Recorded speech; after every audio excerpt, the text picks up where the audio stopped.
Warm greetings to you all. Today we will be discussing about scoliosis and we will be looking towards the basics part of it. Moving forward, let's start from the definition. Scoliosis is an abnormal lateral curvature of the spine.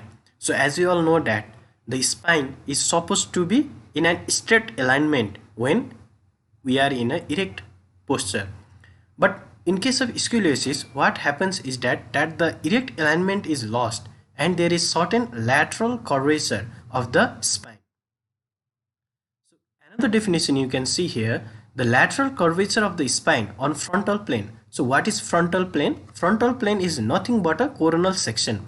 So in case of coronal section or a frontal plane, the spine, it shifts laterally and which is greater than 10 degree. So you can see here the angulation of 10 degree.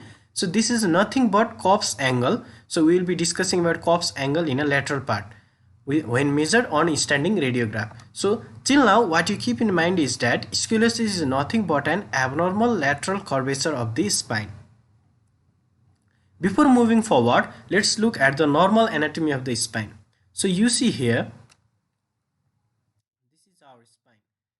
And in erect posture, you see the spine, it is straight, aligned in a straight way. And you see here, certain projections here, these are nothing but spinous process. So you see these spinous process are also in the center of the vertebral body. And you see here, certain impressions or depressions like impressions you can see, these are nothing but pedicles. So you see that the distance of the pedicles from the spinous process, they are equal. So from here to here the distance and from here to here the distance is equal. So through these ideas you can say that whether the spine is aligned in a straight lined up way or not.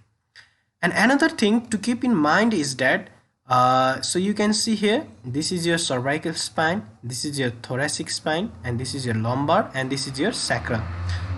So in case of normal anatomy, you see here the cervical spine, it is convex towards the anterior. So this is cervical lordosis.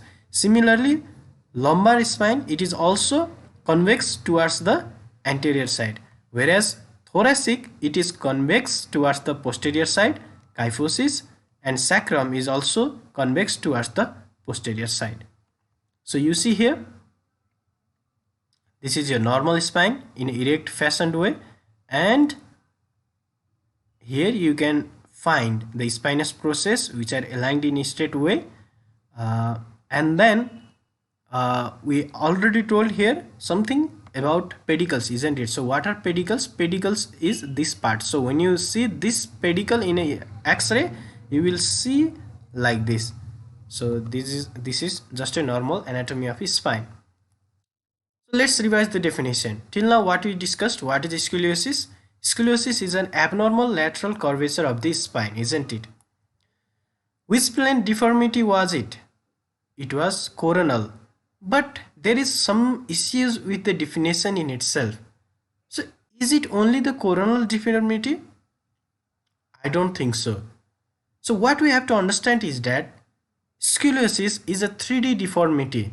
So there are deformity in 3 planes. They are coronal, sagittal, and axial. In simple means, you may find that there was a deformity just only in coronal plane, but it is not true.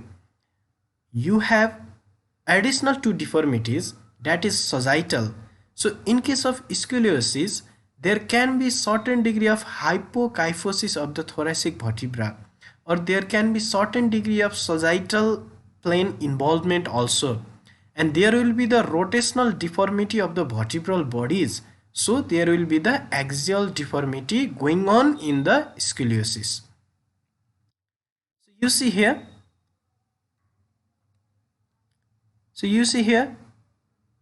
there is the rotation of the vertebra, isn't it? So here is also the rotation of the vertebra. So you see here the spinous process is directed, let's say, to this side, but now in this section the spinous process is deviated towards the posterior side. So there is certain degree of rotation. So not only there is deformity in the coronal plane, there will be certain degree of deformity in the sagittal plane, and there will be rotational deformity as well. So it is a 3D deformity. So you see here, talking again, as I have already told, what are these? These are your spinous process. So you see here, these are your spinous process. So in normal anatomy, the spinous process, they are aligned in a straight line. So you see here, and you see here, what are these? These are nothing but impressions of the pedicles. So you see here pedicles. So when you measure distance between one pedicle to spinous process and this spinous process to another pedicle of the same vertebra, that distance will be equal. So this is the normal anatomy. But in case of scoliosis, what happens is that due to the rotational deformity, there will be the shifting of pedicles, or what you can find in the projection of X-ray is that, so this you can see, this is the normal finding. So suppose there is, if you draw a straight line here which becomes your spinous process and these are your pedicles. So you see the alignment of the pedicles with respect to the spinous process, they are equidistant. But in this case you see here there is shifting or the rotation of the vertebral body, and because of that you see here this pedicle, it is being shifted, and this, it is coming towards the midline, isn't it? So the pedicle toward the midline, so this is +1 grade, and you see here it is more closer towards the midline, and in this case it is exactly at the midline, and in this case it has passed the midline. So you see this, on the basis of the rotation, to find out how much degree of rotation is there, you look at the pedicles in the X-ray, and on the basis of the shift of the pedicles towards the midline, you grade them into 1, 2, 3 and 4 likewise. So in this X-ray you see here,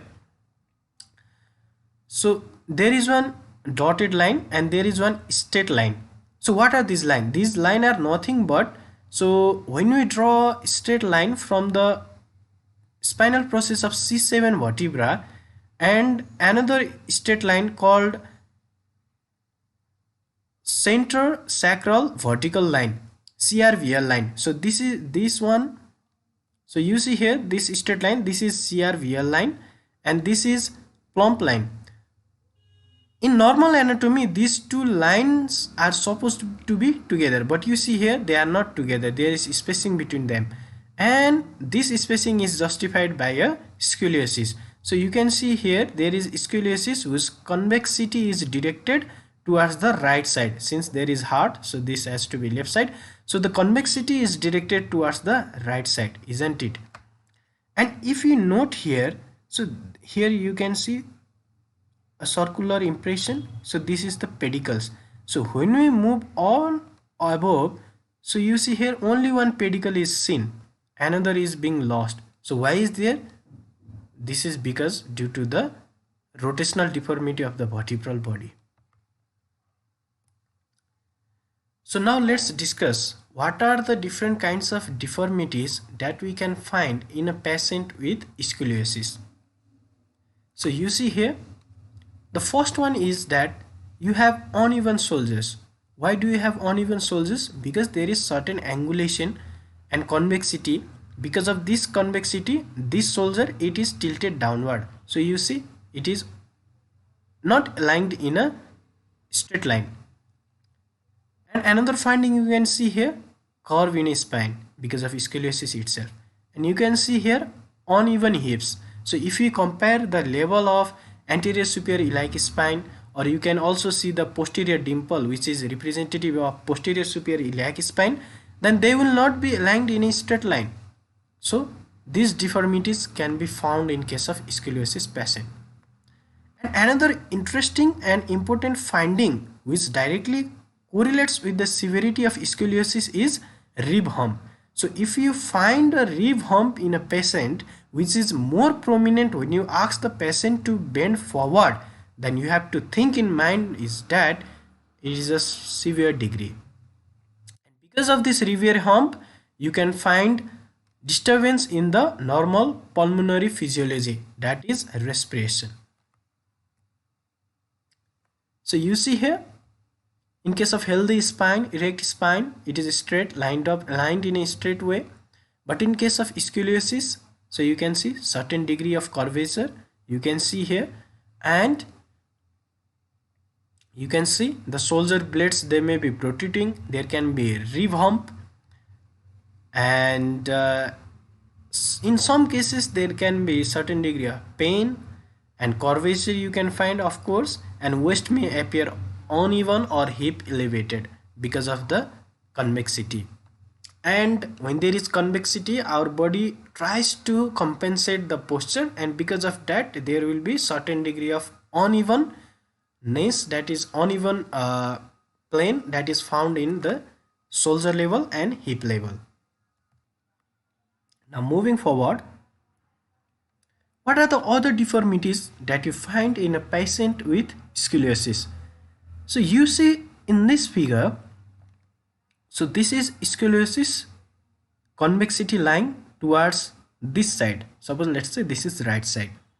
So if you see this figure closely, then when you measure towards the concave side and convex side, so you see here the intervertebral discs. So you see here it is shortened comparison to convex side. So you see this is shortened in comparison to this side. And another deformity what you can find is that if you measure this height with this height, so you can obviously tell that this part of the vertebral body is shortened. So you see the height of the vertebral body, it is reduced, and the height of the vertebral disc, it is reduced. So what you have to keep in mind is that this is the normal spine. Suppose this spine if deviates towards this side like this, then what happens? The height of the vertebral body will also decrease, and the vertebral disc is also decreased. And as we have already talked in previous slides, that the pedicles, because of the rotational deformity of the vertebral body, so the vertebral body tends to shift and rotate, and because of that the pedicles also move, and based on the movement of the pedicle we can grade the severity of the scoliosis. And another thing what you can find is that, so you see here this is your vertebral body, so you see the vertebral body distorted towards the convex side. So if this is your convexity, if this is the convexity, then the vertebral body will be shifting towards the convex side. And you see the rib hump, which we discussed already as a sign. So the rib pushed posteriorly and the thoracic case narrowed, and this is manifested as rib hump. So rib hump is especially seen towards the convex side, whereas in case of convex side, what happens is that the spinous process will be deviated towards the concave side, and the lamina will be shortened in the concave side. Okay, so these are the major deformities that you see in case of scoliosis. So now let's move towards the classification. So broadly we can classify scoliosis into non-structural and structural. So structural, by structural what we can say is that it is a permanent type, and non-structural it is non-permanent, transient or temporary. So let's look first towards the non-structural type. In non-structural type we have three varieties: postural, compensatory and sciatic. So let's discuss about the postural. So we can see postural scoliosis mostly in case of adolescent and females. Why is it so? Because of postural dependency, they tend to sit in a certain posture that gradually and progressively they tend to have scoliosis. So such type of scoliosis which is seen due to the postural disturbances is called postural scoliosis. However, it is non-structural. By what we can get inference is that we can correct it. It is not permanent, it is temporary. Another is compensatory. So in which cases we can see compensatory scoliosis? Suppose if a person has limb length disparity. Suppose a person has one limb shorter and another longer. So because of that there will be disparity in the limb length. And to compensate that, our spine tends to curve in a certain degree that it leads towards the scoliosis. Suppose if a person has right limb shorter, then what happens? The superior iliac spine of the right side tends to be tilting downward, and to correct that, the trunk tends to deviate towards the left side, tilted towards the left side, and because of that there will be scoliosis, convexity lying towards the right side. So this is the example of compensatory scoliosis. And another is sciatic scoliosis. Suppose there is case of intervertebral disc prolapse, and as we all know, there are paraspinal muscles. So if any one side unilateral paraspinal muscle spasm takes place, then it can also lead towards scoliosis. Moving forward, what are the other structural types then? So in structural type, the most common being is the idiopathic type. So we don't know actually what is the cause. And another is the congenital. So in congenital cases, there can be certain congenital mal abnormalities, like there will be hemi-vertebral body development. So one side of the vertebral body will not be developed, and there can be certain degree of fusion. So different congenital mal anomalies can take place that can lead to scoliosis. And paralytics, suppose in case of poliomyelitis, if there is paralysis of the paraspinal muscles, that can also lead towards the scoliosis. And in case of traumatic like fractures, in different kinds of examples you can find.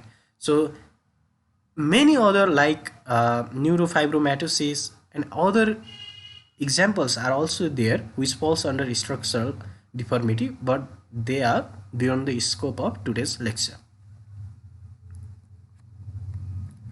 Now, as I have already given some hint how to differentiate structural and non-structural. So structural, basically they are permanent type. Non-structural, they are temporary type. Now, how to differentiate or how to classify between them? So suppose a person has postural deformity. So if she or he has a postural deformity, then you ask the patient to bend forward. And when she or he bends forward, you see the curvature of the spine. If it looks to be corrected and aligned in a straight way, then this shows that this was because of postural scoliosis and it became corrected in bending forward. So what you have to keep in mind is that in case of postural scoliosis, which is commonly seen in adolescent females, when you ask them to bend forward, the degree of scoliosis is corrected. So by this way you can differentiate structural and non-structural.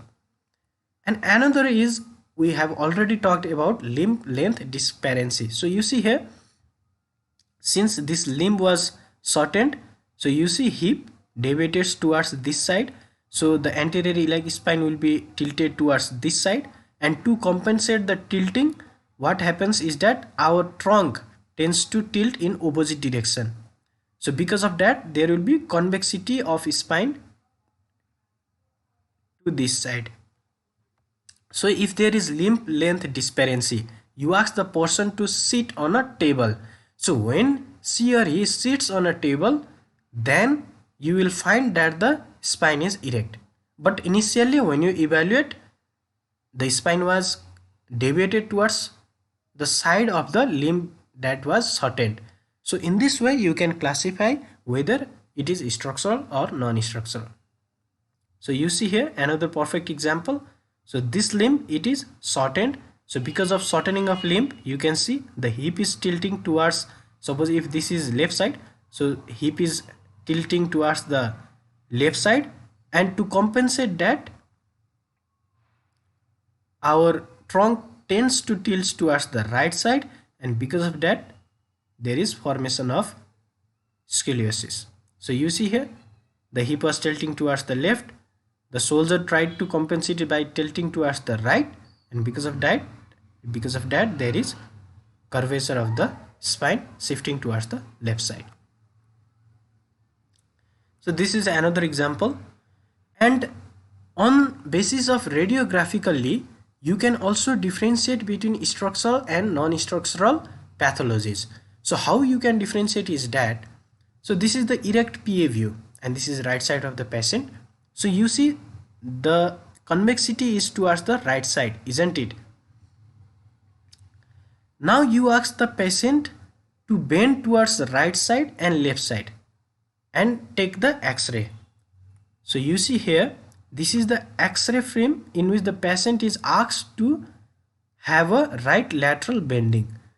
So when the patient was bending towards the right side and X-ray was taken, you see initially in erect the curvature was of this degree, but again there is certain degree of curvature is present. Here also you can see another curvature. So it is indicating towards the structural deformity. And now when you ask the patient to deviate towards the left side and X-ray was taken, so you see here the lumbar region somehow it tends to be extended up. So you see initial primary curvature was this.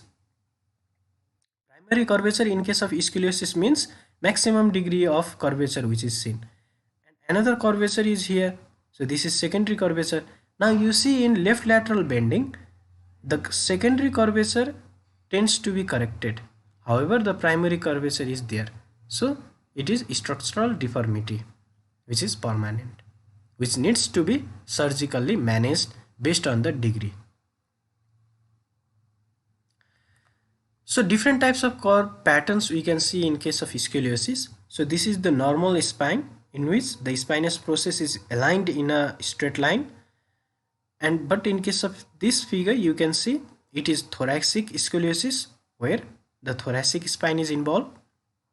This is lumbar scoliosis in which case there is lumbar spine involved, and sometimes both thoracic and lumbar spine can be involved, and sometimes you can see two different segments involved and the degree of angulation of the curvature is also equal. So in this case you can say it is double curve scoliosis. Now the important part of the today's lecture, how to determine severity of scoliosis. Severity of scoliosis can be determined by determining the Cobb's angle. In the previous definition, we had already learned that when the lateral shifting or the lateral curvature of the spine is greater than 10 degree, then it is called scoliosis, isn't it? So that Cobb angle now we will learn to determine, and based on that angle we can also classify the scoliosis based on its severity. But before moving towards the Cobb's angle, we need to learn certain terminologies. These are apex vertebra, upper end vertebra, lower end vertebra, neutral vertebra, and stable vertebra. Among these five, the important ones are these three: apex, upper end vertebra, and lower end vertebra. So you see here, there is one straight line coming, isn't it? So this is the imaginary straight line, and you can also say it is central sacral vertical line, CRVL line. So this CRVL line tends to be straight, and you see there is lateral shifting of the spine. So this is shifting towards this side. So certain degree of scoliosis is present here. Now you see here, while tracing these vertebra separately, you see here this vertebra, L2 vertebra. So it tends to be more sort of horizontal.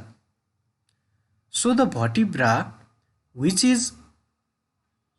appears to be horizontal and is maximally displaced from the midline. So you see it is maximally displaced from the midline and appears to be horizontal.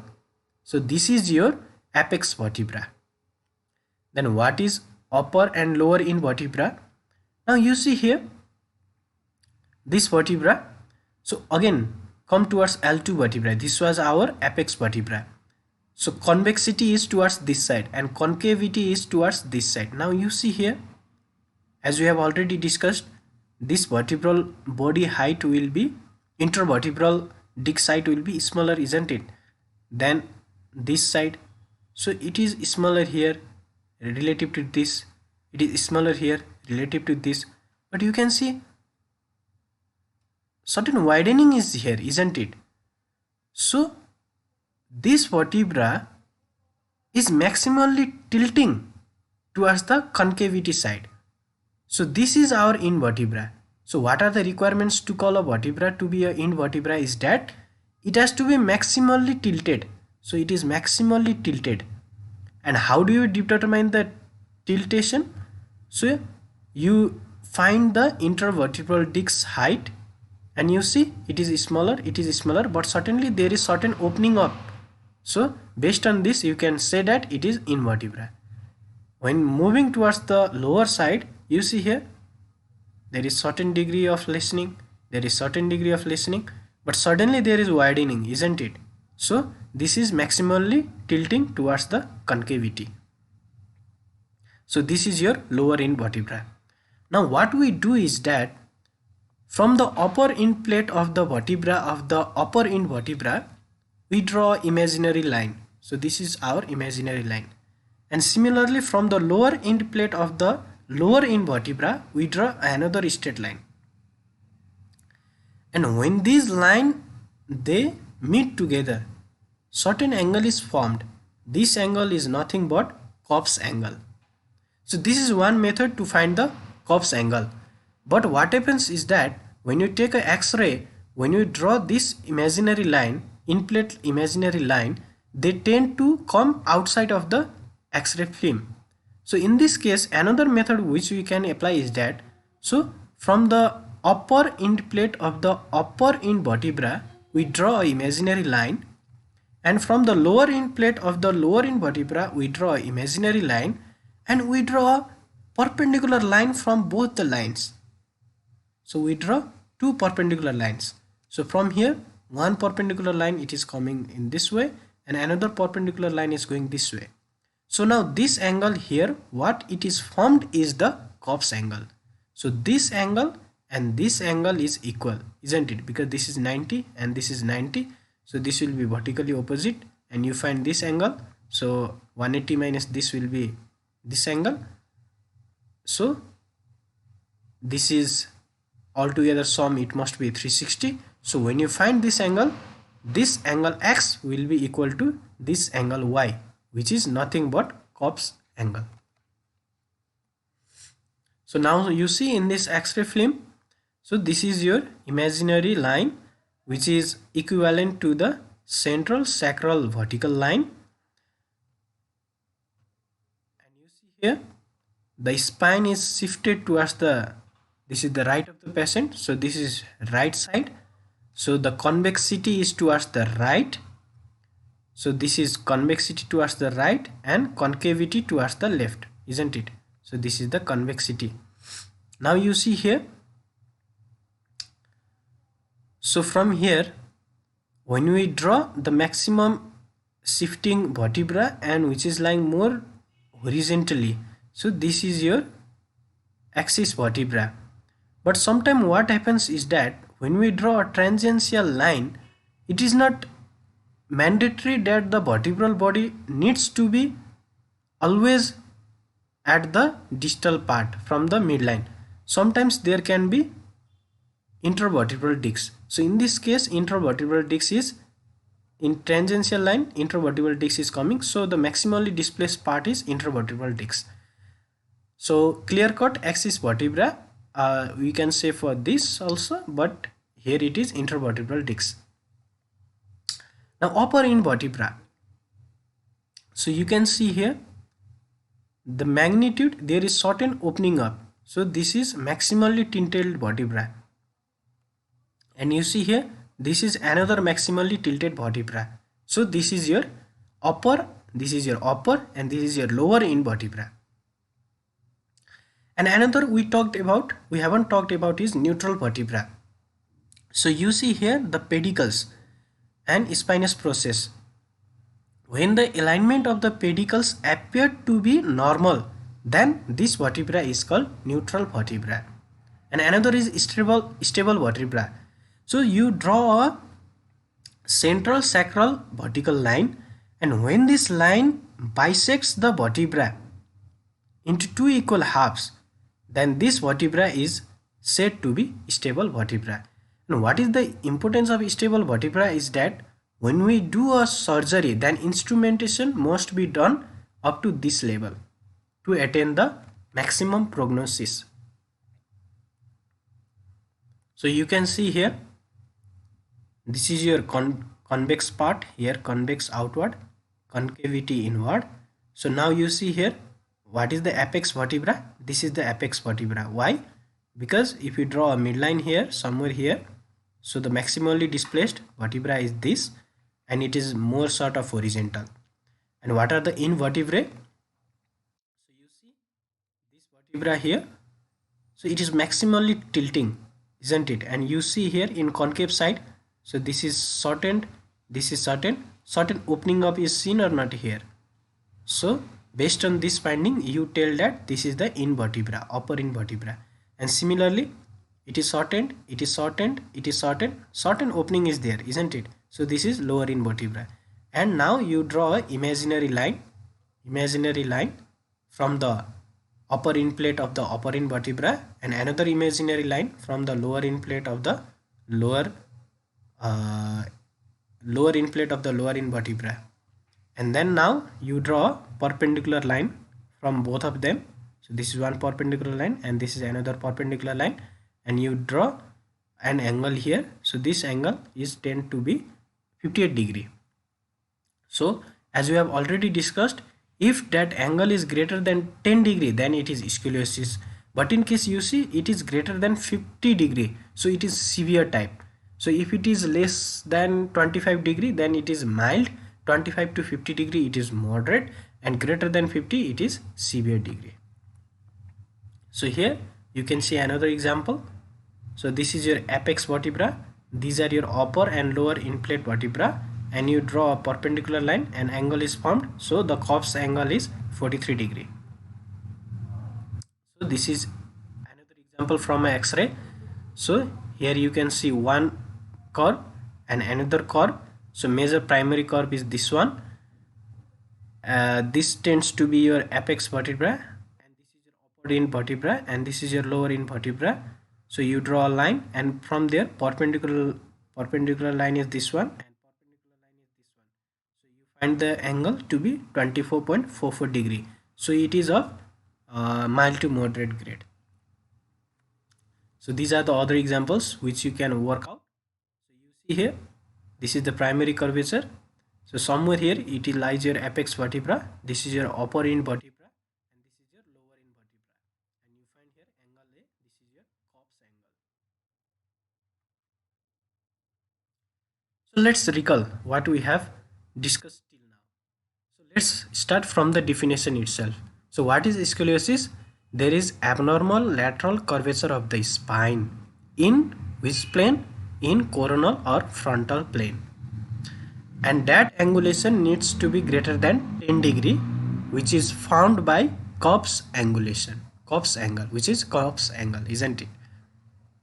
And after that, what we discussed about is structural and non-structural. Structural means permanent deformity, non-structural means temporary. So non-structural, it can be postural, compensatory or sciatic types. And then we proceeded forward to look how to determine the severity of scoliosis. So you see here, so if we draw CRVL line, it tends to go from this section. So you see from this section, if you find the maximally displaced vertebra, so this tends to be your maximally displaced vertebra. And now we need to find the upper end vertebra and lower end vertebra. So you see here it is a small gap, here it is small gap, here it is a small gap, but you see here certain degree of opening is there, isn't it?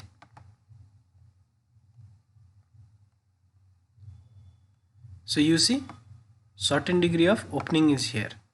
Similarly, in case of lower side, small, small, small, and you see here certain degree of opening is here or not?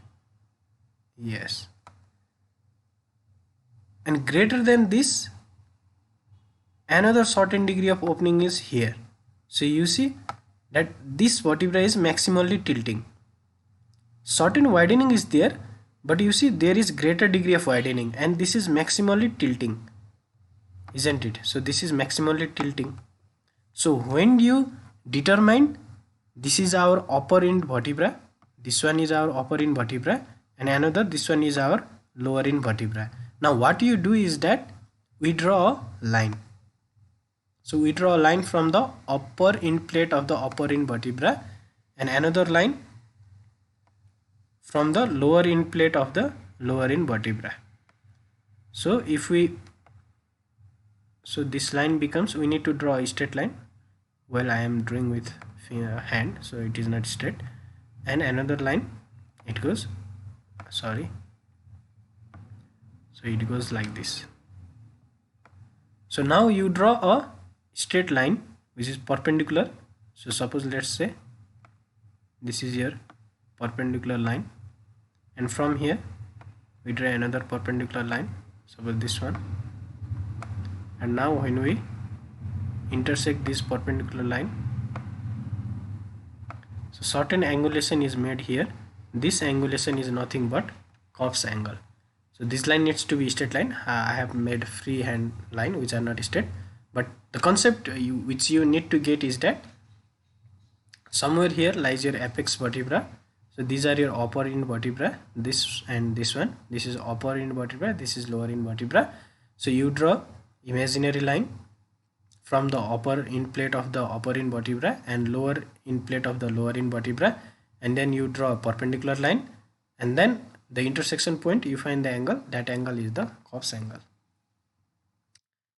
Now management we can proceed as non-surgical and surgical. If the scoliosis, it is postural, compensatory and sciatic, then we can go with non-surgical. So what are the non-surgical approaches? They are spine strengthening exercises, postural correction can be made, and we can also get help from the braces.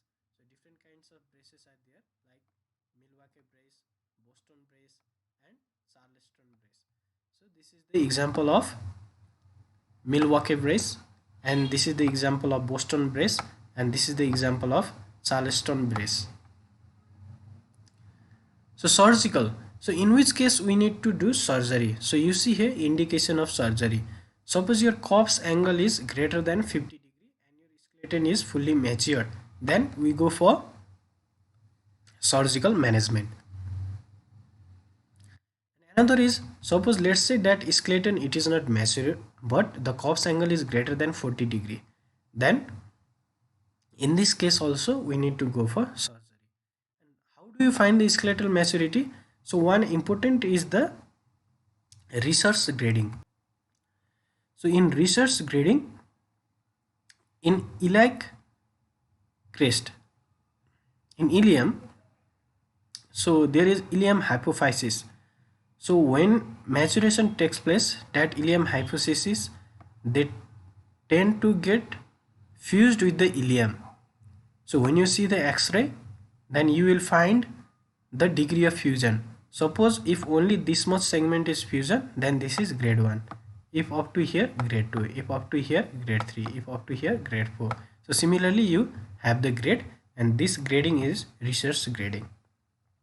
And another indication you have, if the curve progression angle is greater than 10 degree per year. So per year, if the curve progresses by 10 degree, then we need to go for surgical management. So once again, let's revise all in a quick fashion way.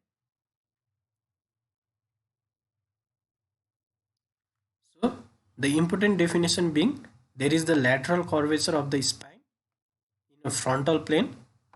So you need to keep this in mind, and the degree must be greater than 10 degree, isn't it? The deformity is a 3D deformity where there is deformity in coronal, sagittal and axial plane. Rotational deformity is the axial deformity. So you see the shifting of pedicles towards the midline. This pedicle is being shifted. Based on that, we will define the degree. And these are the different signs. So uneven shoulders you can see here. Uneven hip. There is curvature shifting towards the right side, and this is your rib hump.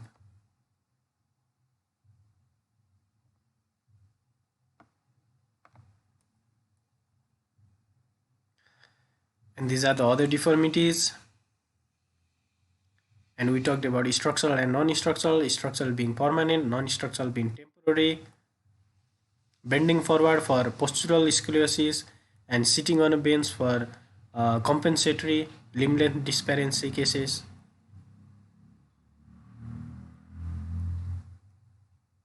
So different types of curvature patterns, and most important being the severity, Cobb's method, and terminologies. We have already discussed. So have a wonderful time. Thank you.